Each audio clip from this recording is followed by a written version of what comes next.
All right, so today I want to make a video on what I believe is, and as of the time of me shooting this video, the best match 308 ammo is, at least as far as factory ammo goes. Obviously, if you reload, you're going to be able to get better stuff. But, and again, this is the 185 grain Burger Juggernaut open tip match. Now, again, that's what the box looks like. And as far as match ammo goes, at least factory ammo, this is the only ammo that's going to be above 180 grains. And actually, as far as match goes, I think it's actually 178. I think it's Hornady makes a bullet that heavy. Nosler, I don't know about Barnes or some of the other ones. But again, these are two bullets that are going to be comparable to it. You got the 168 grain AMAX and the Nosler 168 grain boat tail hollow point.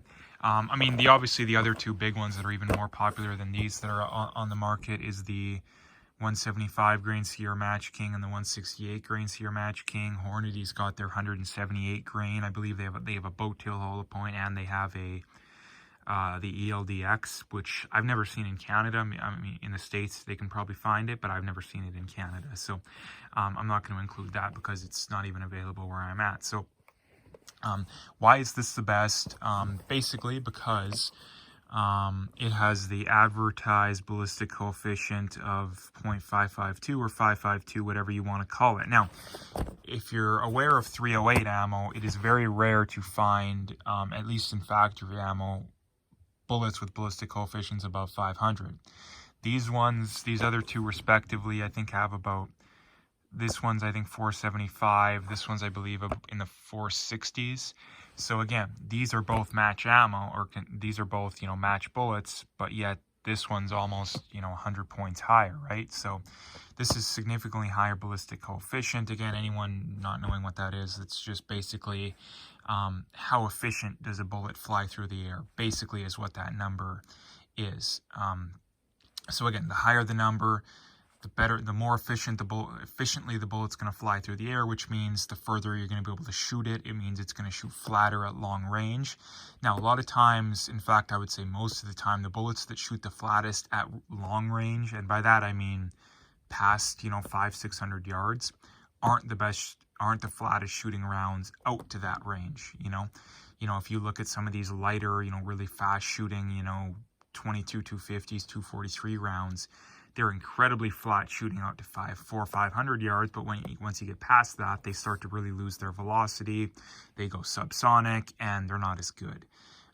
These rounds, I believe, go supersonic out to about 1,400 yards, depending on your temperature. So again, that's very good for a 308. I've only shot them out to 700 yards. I do want to shoot them further. I just haven't got around to it. But it's shot very accurately. I only shot about a 6-inch group at 700, which 6-7-inch group, which isn't that impressive. But I did shoot about a 3.5-4-inch group at 640. It was very windy the last time I went out, so that's probably part of what went into it. But again, the other big thing about these two is they are 185 grains, which means I don't know if a 1 in 12 twist barrel will stabilize these. You'd have to check. That's kind of what the 168s are designed for, is those 1 in 12 twist barrels.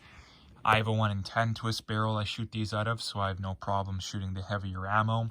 So that's something you'll have to keep in mind if you have the 1 in 12 twist barrel. They may not be able to stabilize these, so that's something you'd have to look into. But again, the main point of the video being is that this is the best factory ammo. The only downside to it is, $39, at least, what I paid for it. Americans are probably looking at like $30 a pack, which is pretty good. But yeah, nonetheless, this is the best stuff.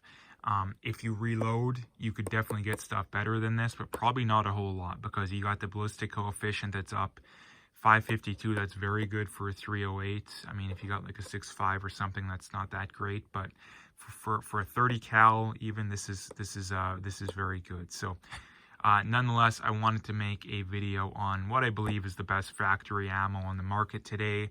I know there's a lot of guys out there that still don't reload, or maybe you don't even want to reload. Maybe you're looking to get into this, you don't want to reload.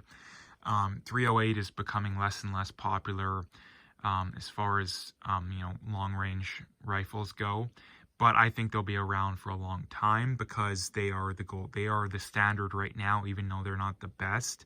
They are the standard, and if the bullet technology continues to get better and better, which it's looking like it will, people are still going to be buying 308s because, you know, 5-10 years ago, stuff like this was the best stuff on the market. Now it's stuff like this, which is quite a bit better than this kind of stuff. So anyway, I just wanted to make a video about that. So if you'd like to, make sure you hit that like and subscribe, and stay tuned for more.